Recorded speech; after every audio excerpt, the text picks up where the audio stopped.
12 arrived. With him was a large crowd, armed with swords and clubs, sent from the chief priests and the elders of the people. Now the betrayer had arranged a signal with them. The one I kiss is the man. Arrest him. Going at once to Jesus, Judas said, "Greetings, Rabbi," and kissed him. Jesus replied, "Do what you came for, friend."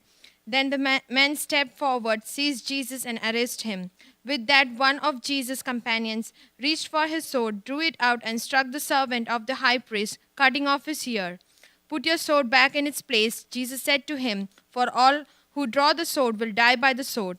Do you think I cannot call on my Father, and he will at once put at my disposal more than 12 legions of angels? But how then would the scriptures be fulfilled that say it must happen in this way?"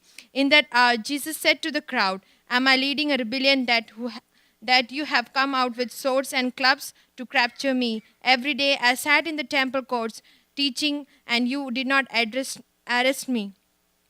But this has all taken place that the writings of the prophets might be fulfilled." Then all the disciples deserted him and fled.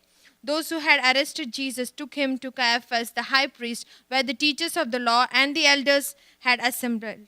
But Peter followed him at a distance, right up to the courtyard of the high priest. He entered and sat down with the guards to see the outcome. The chief priest and the whole Sanhedrin were looking for false evidence against Jesus so that they could put him to death.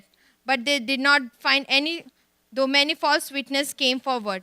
Finally, two came forward and declared, "This fellow said, 'I am able to destroy the temple of God and rebuild it in 3 days.'" Then the high priest stood up and said to Jesus, "Are you not going to answer? What is this testimony that these men are bringing against you?" But Jesus remained silent. The high priest said to him, "I charge you under oath by the living God. Tell us if you are the Messiah, the Son of God." You said so," Jesus replied. "But I say to all of you, from now on you will see the Son of Man sitting at the right hand of the Mighty One and coming on the clouds of heaven." Then the high priest tore his clothes and said, "He has spoken blasphemy. Why do we need any more witness? Look, now we have heard the blasphemy. What do you think?" "He is worthy of death," they answered. Then they spit on his face and struck him with their fists.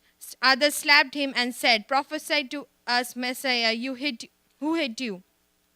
Now Peter was sitting out in the courtyard, and a servant girl came to him. You also were with Jesus of Galilee," she said.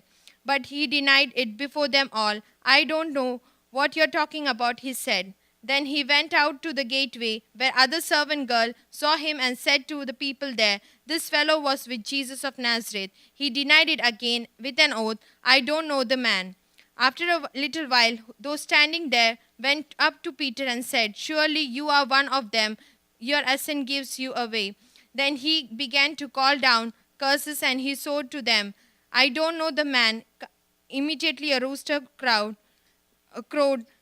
Then Peter remembered the word Jesus had spoken, "Before the rooster crows, you will disown me 3 times." And he went outside and wept bitterly.